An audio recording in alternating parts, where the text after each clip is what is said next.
je voudrais à présent voir avec vous le premier enseignement que nous aurons sur la profession de foi.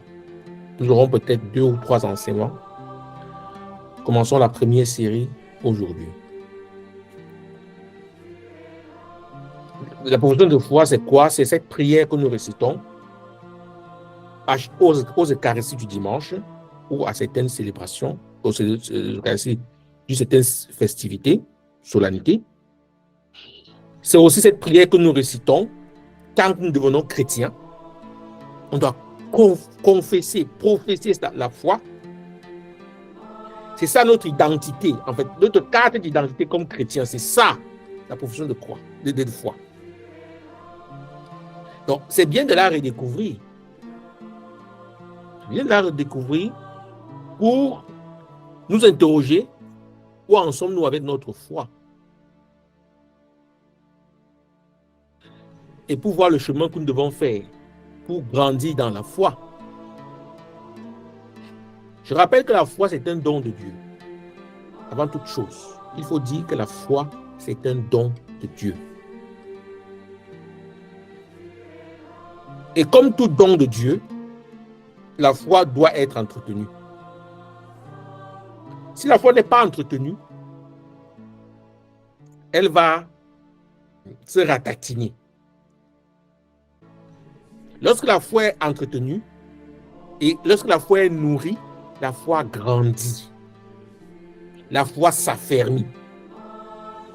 La foi prend des racines et la foi se communique. Donc, si notre foi reste toute petite, on risque de la perdre et on ne pourra jamais la transmettre. Voilà pourquoi c'est important de reméditer sur notre foi. Qu'est-ce qui fait mon identité de chrétien? Qu'est-ce que j'ai accepté, professé pour devenir chrétien le jour de mon baptême? Et qu'est-ce que ça peut avoir dans ma vie comme conséquence? Comme chrétien, bien sûr. Une fois que nous découvrons le sens profond de notre foi chrétienne, nous savons pourquoi nous sommes devenus chrétiens. Nous ne sommes pas devenus chrétiens parce que tout le monde était chrétien autour de nous. Peut-être ça a été ça. Mais à un moment donné, vous avez réapproprié de votre foi. Et il faut donc savoir, c'est quoi cette foi-là? C'est l'objet de ces enseignements-ci. Donc, lorsque nous récitons nous confessons le je crois en Dieu, nous évoquons le verbe croire. On peut croire à quelque chose, à quelqu'un. Et en ce sens, croire, c'est avoir confiance. C'est avoir confiance. C'est se fier. Mais nous ne croyons pas qu'à Dieu. Nous croyons en Dieu. C'est différent. Le fait de croire en, ce n'est plus simplement avoir confiance. C'est plus que ça. Ça devient ce sur quoi je m'appuie. Ce sur quoi je suis fondé. Je suis construit. C'est ça, croire en Dieu. Donc, il y a donc des niveaux de foi, vous comprenez bien. Si je dis je crois à la parole de Dieu, à la parole que Jésus professe, c'est-à-dire que j'ai confiance en Jésus. C'est un premier degré de foi. La foi, confiance. Je dois pouvoir faire confiance à Dieu. Tout homme, c'est un sentiment à ce temps-là. C'est un sentiment. Mais lorsque je dis je crois en Dieu, je monte un cran au-dessus. Dieu devient le fondement sur lequel je bâtis ma vie. La foi comme telle est une faculté humaine. C'est une faculté humaine à côté de la raison. C'est-à-dire que l'homme porte en lui la capacité de raisonner, comme la capacité de croire, de faire confiance. Pour la raison, lorsque je décide de faire usage de ma raison, je m'en remets à un raisonnement, à une structure, à un enchaînement de choses logiques et rationnelles que l'on peut prouver, entre guillemets.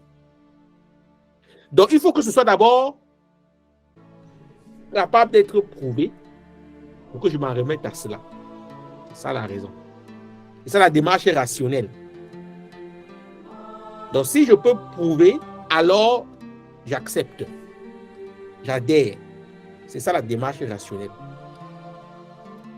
J'utilise ma raison.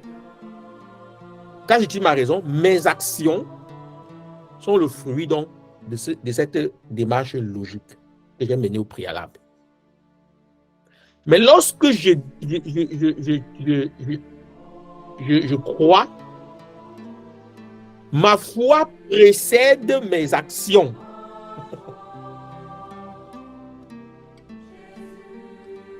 J'ai dit tout à l'heure que lorsque j'essaie de comprendre, utiliser ma raison précède mon action. Je comprends, alors j'agis. Ou j'agis parce que l'action que je pose, je peux le prouver. Or, lorsque je fais usage de ma foi, je crois et ma foi précède mes actions. Ce n'est pas le fruit d'un raisonnement logique. Non, je ne sais pas. Il n'y a pas de raison à l'intérieur. J'agis en m'appuyant sur quelque chose que je ne peux pas prouver. Il n'y a donc pas de preuves scientifiques qui règlent la foi. Beaucoup ne croient pas en Dieu à cause de cela. Parce que Dieu n'est pas un homme. L'existence de Dieu n'est pas prouvée par la science. Beaucoup ne croient pas en Dieu à cause de cela. La science n'arrive pas à prouver l'existence de Dieu. Mais ces personnes qui ne croient pas en Dieu parce qu'ils ne peuvent pas le prouver, n'ont jamais voulu prouver qu'ils sont le fils de leur père, qu'ils sont le fils de leur mère. N'ont jamais voulu prouver, quand ils rentrent dans un restaurant, que la nourriture qu'on leur a servie n'est pas empoisonnée. Ils font confiance. C'est pourquoi il dit la foi, c'est une donnée, une faculté humaine. L'homme est capable d'exercer, de faire confiance. Mais pour la foi, c'est très important. Je n'ai jamais précédé l'acte de foi par l'assurance de ce que je peux démontrer. Que dit Jésus à Thomas? Parce que tu m'as vu, tu crois. Et heureux ceux qui croient sans avoir vu. Mais ce n'est pas, quand je dis ça, ce n'est pas pour dire de croire n'importe quoi. Notre foi est fondée sur un être suprême. Ce n'est pas sur le petit racontage du quartier. C'est sur un être suprême qui s'est révélé dans les Écritures, d'abord dans la tradition, il s'est révélé aux prophètes, il s'est révélé, et dans les Écritures, il a une histoire avec son peuple, donc il a décidé d'entrer dans l'histoire. Ce n'est donc pas un Dieu qui est inconnu, c'est un Dieu qui s'est révélé, qui s'est fait connaître. Il s'est fait connaître ultimement par Jésus. On ne parlera pas de Jésus aujourd'hui, on parlera uniquement de la première partie. Donc la foi, c'est ça. Être capable de faire acte de confiance sans forcément comprendre. La foi me rappelle que je suis donc fondé sur une chose qui me précède. Je ne suis pas l'origine, je ne suis pas ma propre origine. Tout ne commence pas avec moi. Quand je dis que je crois, j'accepte que tout ne commence pas avec moi et que tout a commencé avec quelqu'un. sur qui je suis fondé, sur qui je construis ma vie. La foi en Dieu n'est donc pas seulement un sentiment. La foi en Dieu, c'est une certitude. On n'est plus dans la foi confiance. J'ai confiance en Dieu. Mais la certitude, c'est autre chose. C'est pas seulement la confiance, c'est plus fort que la confiance. La certitude, c'est comme si, avant que la chose n'arrive, j'ai été transporté dans le futur. J'ai vu ce qui est arrivé. Et donc, elle est certaine pour moi, puisque je l'ai vu dans le futur. Alors, dans le présent, puisqu'elle n'est pas encore arrivée, je suis donc certain de cela. C'est ça donc là, c'est ça ce degré de certitude. Nous lisons ça où? Nous lisons ça dans l'épître aux Hébreux. L'épître aux Hébreux, oui, au chapitre 11, à partir du verset 1 à 11. Je vais les lire. La foi est une façon de posséder ce que l'on espère, un moyen de connaître des choses qu'on ne voit pas. C'est le premier verset. Exactement ce que je vous ai dit tout à l'heure. C'est-à-dire que c'est comme si on possède quelque chose qu'on n'a pas déjà. C'est une certitude. Je crois, c'est certain pour moi. C'est certain pour moi. Le degré de la confiance, c'est très important la confiance. Hein. Il n'y a pas de foi sans confiance. Mais le degré de la confiance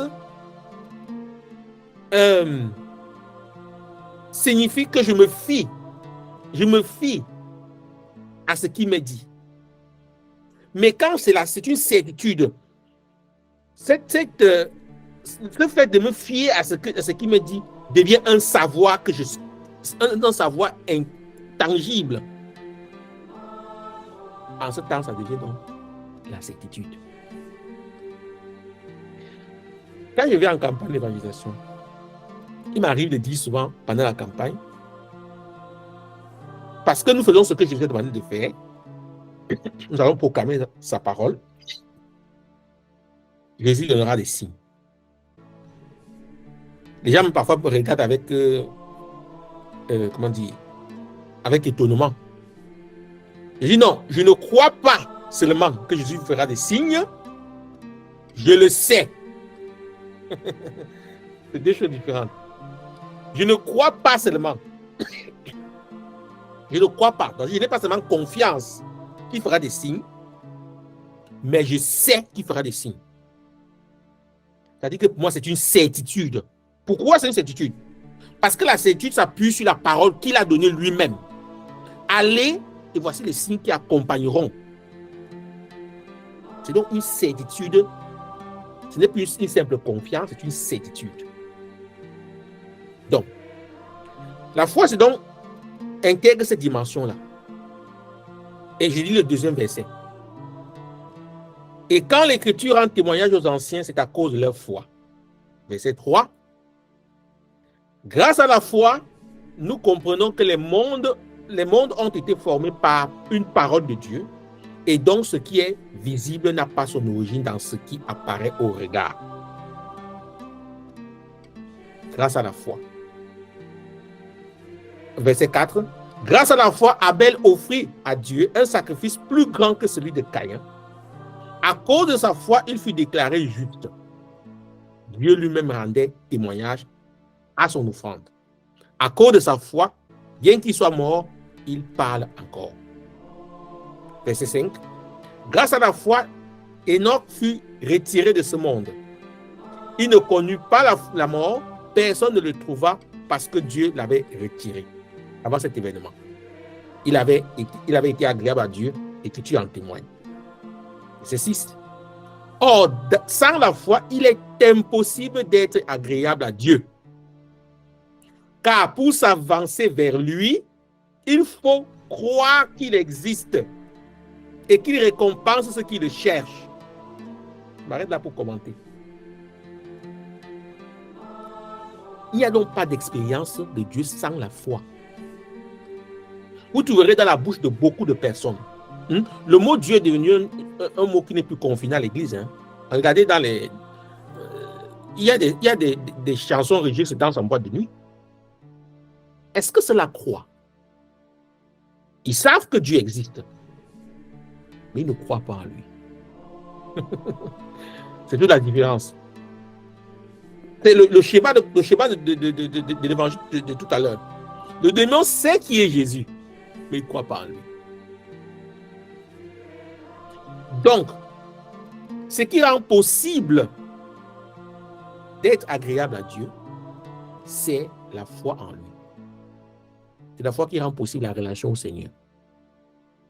Quand Jésus dit dans l'évangile plusieurs fois, homme de peu de foi, pourquoi as-tu douté? Il a dit à Pierre une fois. Qu'est-ce qui s'est passé au fond? Quand Pierre se met à marcher sur les eaux, il voit Jésus marcher sur les eaux, il dit, Seigneur, je vais venir vers toi. Jésus dit, mais viens. Pierre se met à marcher sur les eaux, aussi longtemps qu'il a le regard sur Jésus. Il marche. Donc, la confiance qu'il a en Jésus, le porte à la certitude que quand Jésus lui dit, viens, il pourra venir. Et Pierre se met à marcher. Très important aussi. Aussi longtemps qu'il a les yeux rivés sur Jésus, il peut marcher. C'est-à-dire qu'aussi longtemps qu'il est en relation avec le Seigneur, il marche. Sa foi fonctionne. Dès que Pierre va détourner son regard de Jésus, il va regarder les vagues, parce que les vagues s'agitent et tout, il commence à s'enfoncer. Donc, dès qu'il se coupe de Jésus, sa foi ne fonctionne plus. C'est ce que je voulais dire en fait par là. Dès qu'on est coupé de Jésus, la foi ne fonctionne plus. Donc pour ça, je peux m'arrêter là pour la lecture du texte. Vous pourrez lire ça pour poursuivre. Donc, il y a donc de façon essentielle, on trouvera ça dans Isaïe chapitre 7, verset 9, dans la Bible, cette parole. Si vous ne tenez pas à moi, vous ne tiendrez pas. C'est Dieu qui dit ça à Isaïe. Si vous ne tenez pas à moi, vous ne tiendrez pas. C'est cette dimension dont je parlais, la foi fondement. On est fondé sur Dieu. La foi nous fait être fondé sur Dieu. Jésus a donné une illustration avec la maison bâtie sur le roc et la maison bâtie sur le sable. Il dit la maison qui est bâtie sur le roc ressemble à. Et la tempête arrive et tout, voilà, tout ça, la pluie, mais la maison est solide. Toute maison bâtie sur le sable s'écroule lorsque la tempête arrive. Dans cette image-là, quand Dieu dit à Isaïe, par Isaïe, si vous ne tenez pas à moi, vous ne tiendrez pas. C'est ce que ça veut dire.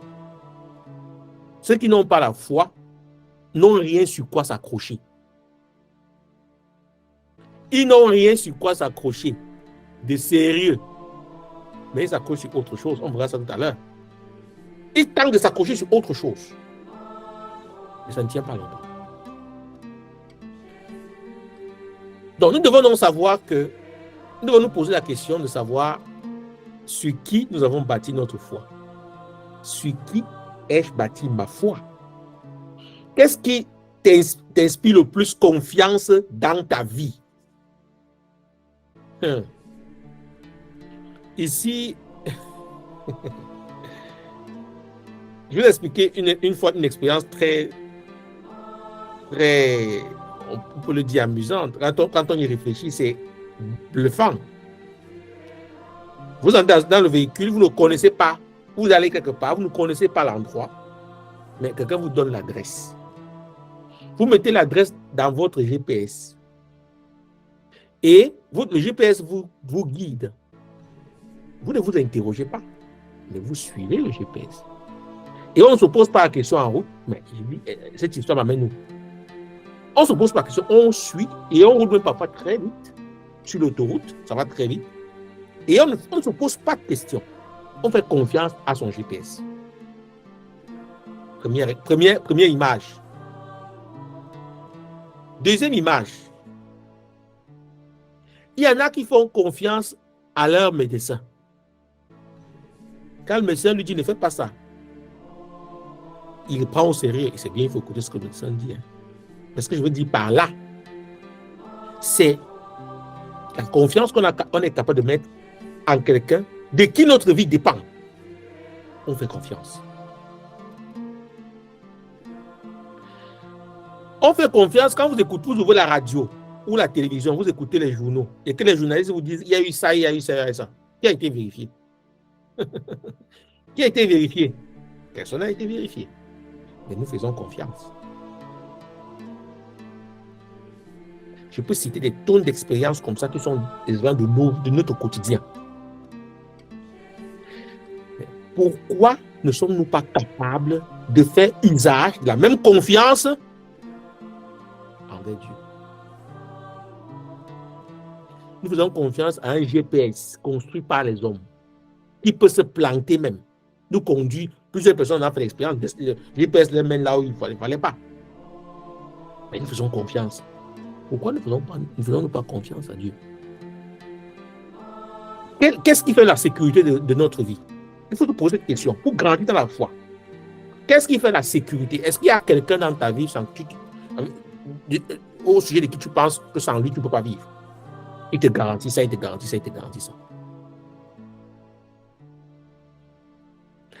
Est-ce que la chose qui est le plus important pour toi et qui te donne la sécurité, c'est le volume de ton porte-monnaie? Est-ce que ce sont tes qualités? Tout ça sont des bonnes choses. Toutes les cités sont des bonnes choses. Mais lorsque ces choses-là qui nous ont été données par le Créateur nous empêchent d'avoir confiance au Créateur, c'est un problème. Là, le problème commence. Et il n'est pas surprenant que le Seigneur, lorsque vous voulez grandir dans la foi, c'est un élément que je vais souligner. Lorsque vous dites Seigneur, je veux grandir dans la foi, le Seigneur vous enlève certaines des choses que j'ai citées là. Il vous l'enlève. Pour un peu comme une personne qui a besoin de jeter ses béquilles pour apprendre à faire les pas. Si le Seigneur nous donnait, si on essaie, avec déjà dans un compte, tout ce qu'on avait besoin pour vivre jusqu'à la mort, tout ce qui est nécessaire, pourquoi on aurait besoin de Dieu? C'est le drame de l'Occident. C'est le drame, c'est ce qui explique la décadence de la foi en Occident. Pourquoi les gens ne croient plus en Occident? Parce qu'ils croient plus au matériel. Tout simplement. Le matériel qu'ils voient leur semble être plus... C'est plus fiable. Pour eux, c'est plus fiable. Et c'est plus facile d'accès que Dieu qui ne voit pas. C'est ça le problème. Alors, on doit s'interroger. Où est-ce que j'ai des blocages? Si je veux gagner la foi, il faut que je puisse répondre à cette question-là. Certains ont essayé de fonder leur foi. Tout à l'heure, je disais que certains ont essayé de fonder leur foi, pas sur Dieu, mais sur autre chose, sur le diable et ses suppôts. Certains vous disent que c'est trop compliqué de croire en Dieu. Dieu est capricieux. Dieu ne donne pas tout ce qu'il demande. Mais le diable donne tout ce que vous voulez. Et donc, c'est facile. Quand vous lisez le témoignage de ceux qui ont flirté avec l'occultisme et le satanisme, la plupart des choses qui les y ont conduits, c'est le résultat immédiat à leurs besoins. Ils ont un besoin. Il faut qu'il y ait une satisfaction immédiate à ça. Dès qu'il y en a, la porte, alors le malin répond à votre désir. Alors lorsque vous demandez au Seigneur, vous ne commandez pas le Seigneur. Le Seigneur est tellement souverain. Il faut rester dans l'humilité et la confiance. Pour certains, c'est trop demandé. Ils préfèrent prendre des raccourcis. Sauf que le diable ne donne rien pour rien. c'est ça la différence. Il ne donne rien pour rien. Si vous donne un billet de banque, il va récupérer le salaire de toute votre vie. S'il vous donne la célébrité, vous lui offrirez, il exigera que vous lui offrirez des choses précieuses de votre vie. Or, le Seigneur, ce n'est pas pareil. parmi la foule de gens qui ont tapé sur Jésus, qui l'ont insulté, qui l'ont tué, il y en a qui l'a guéri. Il l'a libéré. Seigneur nous laisse libres. Hein. Son jugement vient après, mais il nous laisse libres. C'est ça que je pense. J'ai suivi le témoignage d'un monsieur qui a été dans le satanisme. Il y a été amené depuis l'enfance. Hein. Et il explique, et puis son témoignage permet de bien comprendre comment fonctionne le satanisme. C'est un des éléments très importants. Donc, il a été initié depuis l'enfance, quand il avait 10 ans, 11 ans et tout. Et on lui a enseigné des formules pour demander des choses au diable. Et quand il demandait, le lendemain, il trouvait ça placé sur son chemin. Pas une fois, pas deux fois. Il demandait des grosses sommes d'argent. Le lendemain, il trouvait ça dans un paquet posé quelque part. Puis, il a été contacté par des gens, par les groupes satanistes, pour aller plus loin dans l'expérience. Il allait très loin dans l'expérience. Il atteint le sommet du sommet. Et il pouvait voyager, bref, faire des voyages astraux, faire plein de choses. Et alors, on lui a confié une mission. Là-bas, dans ce monde, on lui a confié la mission de détruire une église baptiste. Il fallait qu'il détruise, il met cette communauté vraiment à plat. Et ils ont, là dans ce monde, c'est bien étudié. Il y en a qui le font en s'attaquant, en créant des problèmes de mœurs. On envoie près d'un pasteur, tout ça. Quelqu'un qui vous fera tomber dans un moment de faiblesse. Et on vous affiche ça dans les journaux. Ça discrédite l'Église et ça finit par détruire la communauté. Il explique très bien quels sont les procédés qui sont mis dans ce monde-là pour détruire les églises. Et donc, lui, son travail, c'était de détruire par la réputation. Donc, lui, c'était de s'attaquer à la réputation du pasteur de la communauté.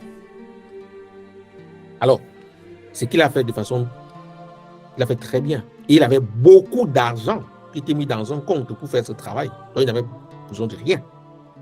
Beaucoup d'argent, en termes de millions de dollars aux États-Unis. Et puis, un jour, il est assis dans un supermarché. Il travaillait, il passait du temps et tout et tout. Et une dame arrive, elle le regarde, et pendant qu'il s'attend à ce que la dame sorte l'argent pour payer sa facture, la dame sort une médaille miraculeuse de la Vierge Marie. C'est cette médaille-ci. Une médaille miraculeuse. La dame sort ça, elle lui met ça entre les mains. Et lui dit, la Madone, la Vierge, a besoin de toi, dans son armée. Il ne comprend pas ce qui se passe. Alors, il réveille ses pouvoirs mystiques pour s'attaquer à la femme. La femme là.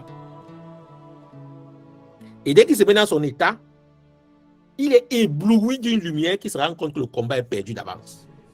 Il ne peut pas. Pourquoi? Je m'arrête entre guillemets. Pourquoi il n'a pas pu? Parce que la dame priait le chapelet.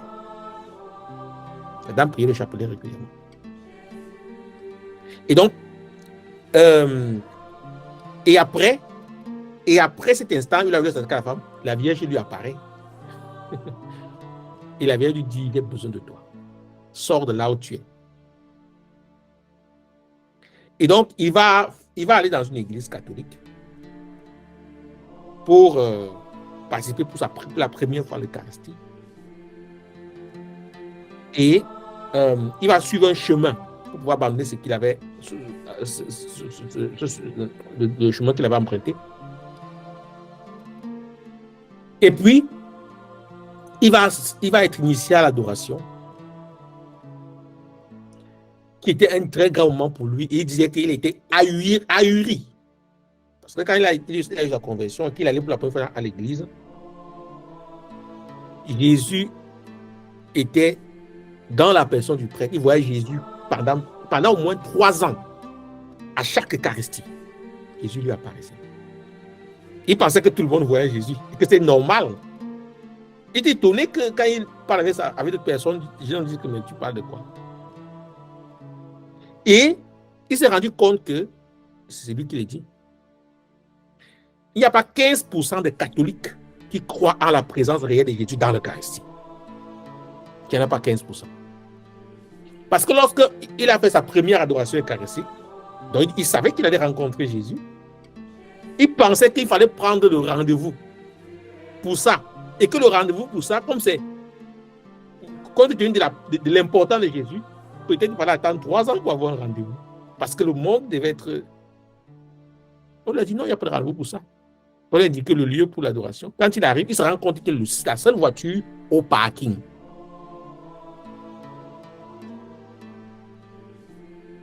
Voilà, il a fait son chemin et puis la Vierge lui a confié des missions particulières et tout. Donc, il décrit dans son témoignage. Donc, beaucoup ont essayé ça là, aller ailleurs. Et en Afrique particulièrement, certains essayent de jongler, soit de mélanger, soit de délaisser la foi en Dieu pour la foi à leurs ancêtres. C'est un thème qu'on a déjà abordé ici. La foi aux ancêtres. Ce qu'on appelle le culte au crâne. Ou alors la croyance aux divinités, aux forces de la nature. Le Dieu de la mer, le Dieu de ceci, le Dieu de cela. Je ne dis pas que, attention, je ne dis pas que ce ne sont pas des... Je ne dis pas qu'il n'existe pas dans le monde spirituel des forces qui sont attachées à ces choses-là. Ce ne sont pas Dieu. Donc, c'est ça le problème. Premier point de la foi, je crois en Dieu. Je crois en Dieu. Et pour terminer avec le point de tout à l'heure, il y a deux formules pour la foi, le credo. Il y a la formule qui est appelée le symbole des apôtres, qui est la formule courte. Il y a le symbole de Nicée-Constantinople, qui est la formule longue. Donc, il pourra arriver que de temps en temps, je m'appuie sur l'une ou l'autre de ces formules. Par rapport au point de tout à l'heure, la foi en Dieu ne s'accommode pas avec la foi à autre chose. La formule du credo de Nicée-Constantinople est très claire dessus. Je crois en un seul Dieu. L'unicité de Dieu. Je crois en un seul Dieu. Dans le jour de votre baptême, que je vous rappelle donc, vous avez promis croire en un seul Dieu. Voilà pourquoi certains ne se rendent pas compte que lorsqu'ils commencent à croire à autre chose, ils apostasient, ils renient leur foi. Ce qui est grave. Hein? Ça a des conséquences sur eux, c'est ce qui crée les possessions démoniaques. Beaucoup de ceux qui sont possédés par le diable, qui sont tourmentés par les esprits mauvais, c'est parce qu'ils n'ont pas respecté ce point-ci. Je crois en un seul Dieu. Ils ont tenté de croire à autre chose. Et ils ont eu des conséquences sur eux. Et lorsque nous prions pour ces personnes-là, pour que le Seigneur les délivre, ils doivent reprofesser la foi en Dieu seul. Donc, la profession de foi qu'ils ont abandonnée, qu'ils ont blessée, qu'ils ont heurtée, ils doivent reprofesser ça à nouveau. Je crois en un seul Dieu. Sinon, il ne peut pas avoir de libération. Pour la raison simple. Il faut que vous redéposiez votre confiance et votre certitude en Dieu. Allah, Dieu peut agir pour vous. Si vous êtes partagé, c'est compliqué. C'est impossible. Ce n'est pas compliqué. C'est impossible que Dieu puisse agir. Dieu ne délivre pas. Ce n'est pas le thème d'aujourd'hui. Mais Dieu ne délivre pas ceux qui ne sont pas capables de mettre en lui seul leur foi. C'est-à-dire que Dieu ne refuse. En fait, ce n'est pas comme s'il refuse. Mais la personne ne peut pas accueillir cette grâce. Parce qu'elle est partagée. Elle est simplement partagée. Voilà. Donc, je crois en Dieu, signifie je crois en Dieu seul. Je crois en Dieu, le Père Tout-Puissant, créateur du ciel et de la terre. Première question qui me vient à l'esprit. Est-ce que tu crois en la puissance de Dieu? Est-ce que tu crois en la puissance de Dieu? Nous faisons que nous croyons en Dieu, Père Tout-Puissant. Est-ce que tu crois en la toute-puissance de Dieu? Regarde la nature autour de toi. C'est parce ceux qui ont déjà eu l'occasion de voyager en avion ou alors en bateau. Et quand on regarde de haut, comment l'univers est fait.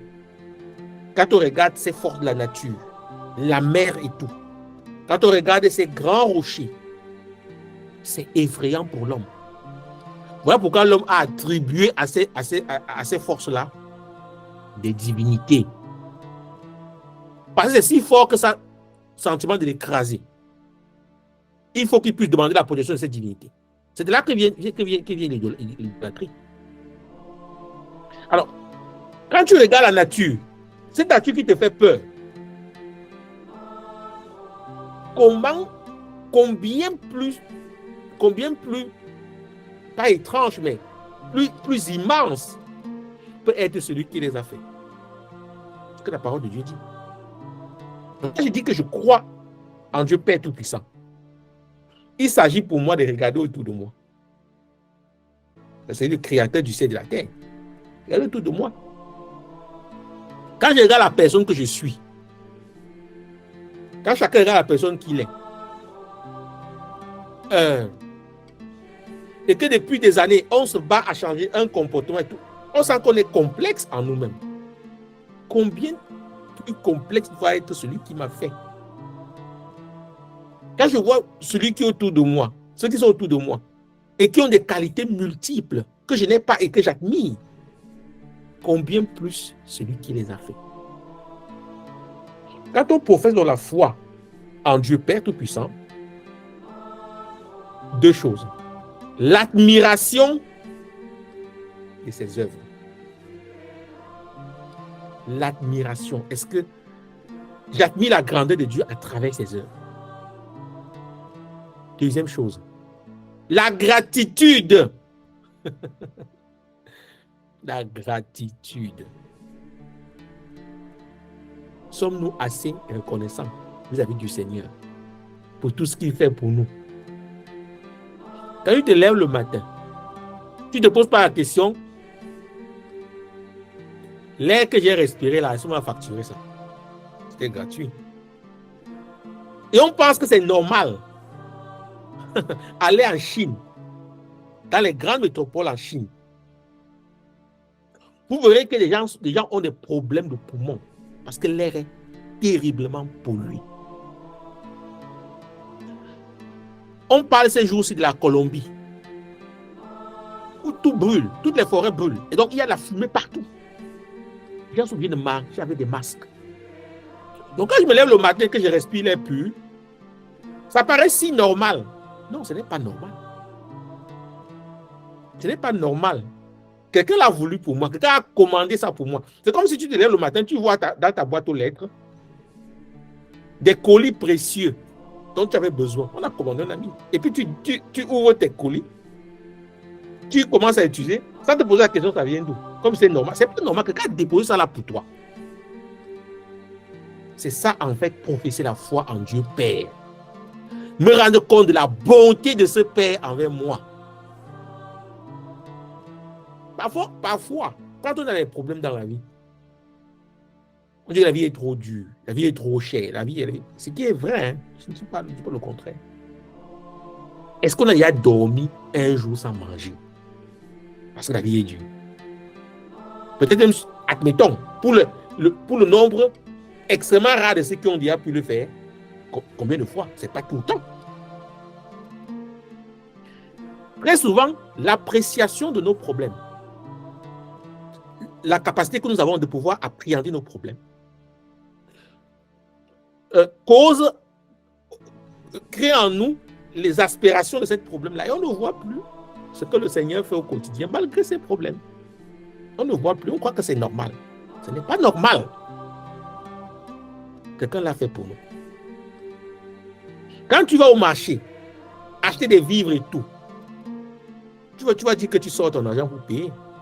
Ailleurs, des gens cherchent, ont de l'argent, mais n'arrivent pas à trouver de quoi payer avec cet argent-là. Ce n'est donc pas normal que tu arrives et tu trouves et de ceci et de cela que tu peux choisir même à ta guise. Varier de nourriture d'un jour à l'autre. Ce n'est pas normal. Si nous voulons grandir dans la foi, il faut sortir de la normalité des choses qui nous paraissent. Non, ce n'est pas normal. Et voir l'extraordinaire amour de Dieu dans ces petites choses-là. C'est ça qui fait grandir dans la confiance, dans la foi. Si Dieu ne m'a jamais laissé affamer, il ne me laissera pas affamer. C'est ça la foi. Donc c'est très important. C'est très important. Je crois donc à un Père qui est bon, qui est tout puissant. Et la toute-puissance de Dieu se trouve dans son amour. Dieu est tout puissant dans sa capacité d'aimer. Ce n'est pas parce que, et pour vous dire, c'est le plus difficile, hein. On pourrait penser que Dieu est tout puissant dans sa capacité à faire ce qu'il doit faire des choses extraordinaires. Ce n'est pas le plus dur là-bas. La chose la plus difficile, la plus précieuse pour Dieu, c'est de manifester sa toute-puissance dans l'amour. Ça, c'est plus difficile. Parce que l'amour te demande un vis-à-vis avec qui tu dois composer, qui doit te blesser, qui doit attendre. Alors que s'il faut faire des miracles et tout, tu le fais d'un claquement de la main. Mais l'amour, c'est Dieu qui se donne lui-même. Il se donne lui-même. C'est différent des prodiges qu'il fait. La toute puissance de Dieu, c'est donc là. Dieu est tout puissant dans son amour. Quand je confesse que Dieu est tout puissant, je confesse que Dieu est tout puissant dans son amour et que l'amour de Dieu ne me sera jamais refusé. Ce n'est pas des questions intellectuelles, c'est très concret ça. L'amour de Dieu ne me sera jamais refusé. Notre Dieu est donc Père. Il est Père d'abord, Père de Jésus-Christ. On abordera le thème du Christ la prochaine fois. Et il est mon Père. Il est notre Père. Il a engendré le Fils éternellement, mais nous nous engendrons à un moment donné. Nous avons une histoire. Il nous a donné des parents. Il nous a créés par des parents. Il nous a mis dans une famille. Est-ce qu'on a dit merci au Seigneur pour tout ce qu'il a mis en œuvre pour que nous puissions être là aujourd'hui? Là, on n'est pas un fruit du hasard. Hein. Nous sommes voulus et aimés par Dieu. On était dans la pensée de Dieu avant de naître. Ce n'est pas un hasard. Bien. La preuve en est qu'il dit à Isaïe, à Jérémie 1,5, avant que tu ne sois conçu, tu ne sois né, je te connaissais. Donc, tu n'es pas le fruit du hasard. C'est ça qu'il faut dire. Il faut s'émerveiller. Quand on dit je crois en Dieu, le Père Tout-Puissant, il faut s'émerveiller de cette parole. Elle est tellement profonde. Je ne suis pas le fruit du hasard. Et quand le malheur arrive, il va vouloir bousculer cette vérité-là. C'est que Dieu ne t'aime pas. Tu viens du singe. Tu viens de toutes ces théories qu'on a connues sur le plan philosophique pour nous écarter de cette fonction de foi. Dieu nous a créés. Voilà. Donc le Père, le Père est le Père est tout puissant. Et je suis fils d'un Père qui est tout puissant. Tu es fille d'un Père qui est tout puissant. Donc, tu es privilégié. Tu es privilégié. D'un grand privilège d'être père d'un Père qui est tout puissant. C'est un privilège. Donc, quand je dis je crois en Dieu le Père tout puissant, c'est dans une certitude que je déclare que Dieu est de mon côté, malgré tout ce qui m'arrive. Et que par la puissance de son amour, il est capable de faire des choses pour que les choses aillent au mieux pour moi. Donc Dieu est puissant, comme tout à l'heure, dans la puissance de son amour. Nous sommes privilégiés et Dieu agit envers nous, des personnes privilégiées, parce que nous croyons. Parce que nous croyons. La toute-puissance de Dieu se déploie lorsque tu crois. Quand Jésus guérit les gens, il leur pose la question. Crois-tu? Est-ce que tu crois? Et la personne dit, oui Seigneur, je crois. Et cette profession de foi déclenche la puissance de Dieu. Donc si au cours de cette semaine, tu arrives à méditer cette première phrase de la profession de foi, je crois en Dieu le Père Tout-Puissant, avec tout ce que je viens d'expliquer. Regarde autour de toi, c'est Dieu qui a tout fait. Regarde toutes ces choses qui te font peur autour de toi. Dieu en est le créateur. Même les personnes qui te font peur, c'est Dieu qui en est le créateur. Donc il est infiniment plus fort que, infiniment plus puissant que. Donc si tu crois en lui et que tu t'appuies sur lui, ta sécurité est certaine. C'est ça en fait. Et puis, rendre grâce au Seigneur pour la création qu'il a fait pour moi et qui me nourrit, qui me permet de vivre. Rendre grâce au Seigneur pour ça aussi. Et dis merci au Seigneur de m'avoir créé comme fils et fille, pour qu'il ait un plan d'amour. Dieu ne nous crée pas comme, c'est pas quoi, nous ne sommes pas, de la volaille. Le Seigneur nous crée parce qu'il a un plan d'amour pour chacun. Je suis donc voulu, comme dit le Seigneur, avant que tu ne sois conçu, je te connaissais. Je suis voulu par Dieu. Et il faut remercier le Seigneur pour ça. Quand on perd ça de vue, c'est pour ça que la confusion arrive dans la tête de beaucoup de personnes. Quand on perd de vue cet amour fondateur et primordial, n'importe quoi peut passer dans notre tête et nous troubler. On peut voir la direction que prend notre vie et être apeuré. Non. Quand je professe que je crois au Père Tout-Puissant, je professe que auprès de lui, j'ai ma sécurité. Seulement auprès de lui. Et aussi, enfin, comme dernier exercice pour la semaine, il faudrait s'éloigner de toutes les fausses divinités. Parce que ça crée toujours des conséquences négatives à notre égard. Toujours. Même si on a un bénéfice apparent, sur le long terme, ça nous détruit.